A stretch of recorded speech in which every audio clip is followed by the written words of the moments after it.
What's happening, everybody? Tim from Tierfon Orbital. I would like to do a very quick, this is going to be a quick one, rundown video on a most recent commission that I've completed. This is a CFX build, Crystal Focus 10, which is a little, switching it up a little bit for me. I've been a full profi workshop for a little while now. I haven't done a CFX in a hot minute. So this is a CFX build, custom chassis with a crystal reveal, and this has been installed in the Force Unleashed 2 Galen hilt, which was released by KR Sabers and One Replicas. This is the first time I've actually put hands on this particular hilt. I've done a lot of the Corbanth version of the SK2, and I did do a Saber Forge version of that hilt as well, but I haven't put hands on this one up until now, and it's a beautiful hilt, very, very cool looking hilt. So yeah, so as we always do, we're going to go from bottom to top about the hilt, and then I'll talk about the chassis a little bit, and then we'll do a quick demo, right? So here it is. This is the KR Sabers Galen Marek Force Unleashed 2 hilt. This is a collaboration by KR and One Replicas.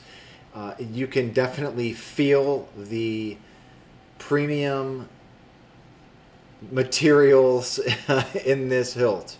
So we've got a lot of brass going on, but you can't really tell on video because I do have giant hands.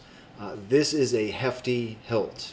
It's a hefty version of this hilt. Now, it could be more accurate than the Corbanth version, but again, like I've only put hands on the Banth version of this hilt, and it is definitely bigger. I mean, the grip it's a thicker grip. The hilt is certainly longer. And it is a very beautiful hilt. So we've got a lot of brass going on. The clamp card is all brass. The greebly work, like this ring, is brass. It is free floating, and this emitter piece is also brass. So it's just got a premium feel to it, but it does have a lot of heft as well. So working our way from the bottom, the pommel does unscrew. Okay, the grip does unscrew as well. And when you do unscrew the grip, we'll get a look at the chassis real quick. Here is my chassis. So for this particular build, I did switch up the design on the chassis, and I'll talk about that in a second here. So the grip does unscrew. The clamp card, now, so with the Corbanth version, you do have, there are two separate brass inserts on the control box, and they attach to the plunger, the switch plungers, with some 3M tape. This, however, it's just decorative. This is a brass piece that fits into the control box, but this is not a button. The main button is up here. So this is a working plunger red button. Again, lots of heft to it. The machining is really nice. The machining on this grip is fantastic. I mean, it's just kind of, it's nice, really nice. And coming up, we do have a custom blade plug. I did make this blade plug for this particular build. I did find a piece of aluminum that was nice and shiny still that I hadn't weathered, and I feel like it went really great with this particular hilt, right? So nice and easy, okay? So we're going to talk about the chassis really quick as well. So this is the chassis that I designed for this hilt. This is for a Crystal Focus soundboard setup. This is different than the chassis that I have been doing for the SK2s. I wanted to switch the design up a little bit, and the internal diameter for this particular hilt gave me a little bit more room for greeley work. So I've got some greeley works on the side here.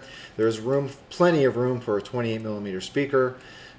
As I said, the Crystal Focus, the CFX, sits here. There is a kill switch in this section as well, and we have room for a crystal reveal. The client did request that for this build.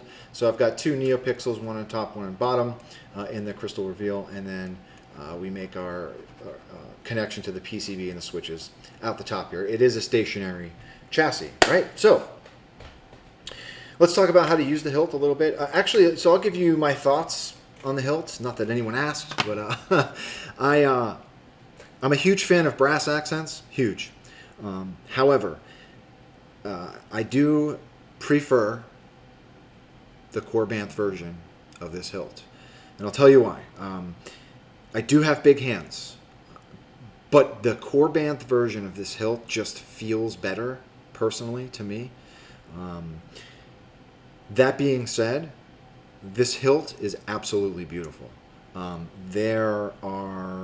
The machining is fantastic. So all of the thread work, like the threading in the pommel and the grip, even that switch, that plunger switch, it's all super clean threading. I mean, you can tell that it's been machined and worked really well. But yeah, for me, it's the Corbanth, probably the Corbanth version of this hilt. So just my 2 cents. Again, like, not taking anything away from this hilt, it is a fantastic hilt. It's very beautiful. And look, there's way more room in the grip for a chassis and like chassis design, so I'm always a huge fan of that, right? So let's talk about how to use it, okay? So to get at your chassis, so the pommel does unscrew, but to get at your chassis, you want to unscrew the grip. So the client is going to wrap this grip themselves. So that's why it's still blank, like from the factory.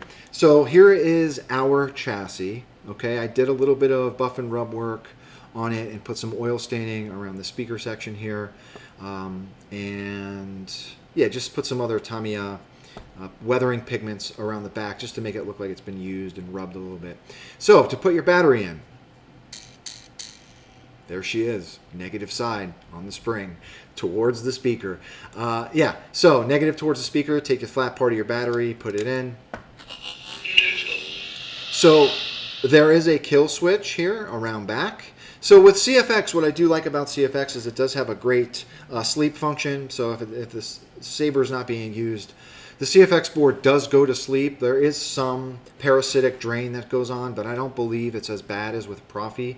With that being said, I did put a kill switch here. So turn your kill switch on. Single button activation. So there's that crystal. This is an amethyst crystal that I cut to size to fit in this crystal chamber, and there's a top and a bottom neo.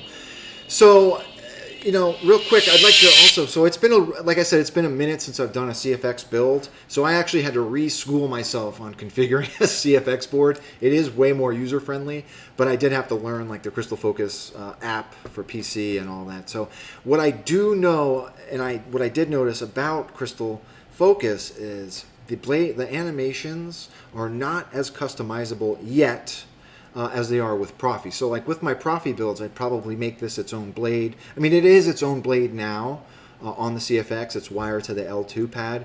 But with Profi, you can do like cool down emitter effects in separate. I mean, it's probably possible with CFX too. I just don't know how to do it yet, right? So because it's been so long.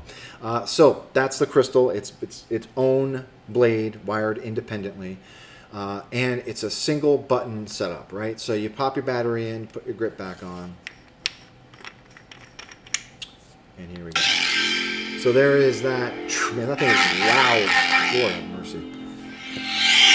So that's that custom blade plug. Looks pretty good. So to navigate. Sound bank selection. You're in fire. General Kenobi. I have the high ground. It's not even at the loudest volume. I think I have it set to like 60. So I did.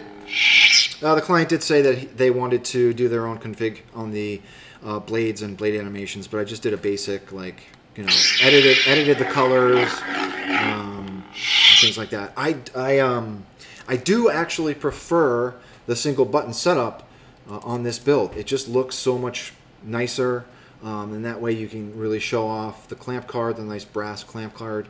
I don't know that CFX has twist to activate enabled yet. I think the new version, the new update might have that. I may have read that somewhere, but I could be wrong. So yeah, just single button setup, nice and easy. Let's pop a blade in it really quick. So there is a set screw around back here that holds your blade in. So right now it's got a hold of the blade plug. Here's a closer look at the blade plug. It's just all I did was just a clear resin, translucent resin core, and I just did some like light greebly work around top. Nothing too crazy, right? So let's get a blade. All right, so to put your blade in, you want to slide it in the top. Do not jam it in there. You can break a NeoPixel on your PCB that way. It's happened. So you slide your blade in, let it rest on the PCB, make a nice hug connection with that set screw, and Bob's your uncle. Yeah, I mean, super, super hefty hilt. Clashes work. So this is a single button setup. So single button to activate your... See, I'm just so used to Profi. So, let's see, I think I've got... Sound bank selection. Ben Kenobi?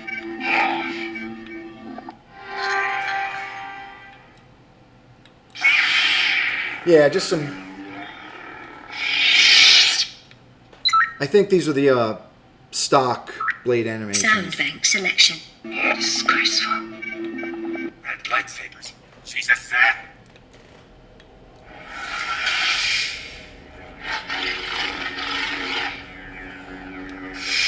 Yeah, I think I got these blade animations like direct. I activated it muted.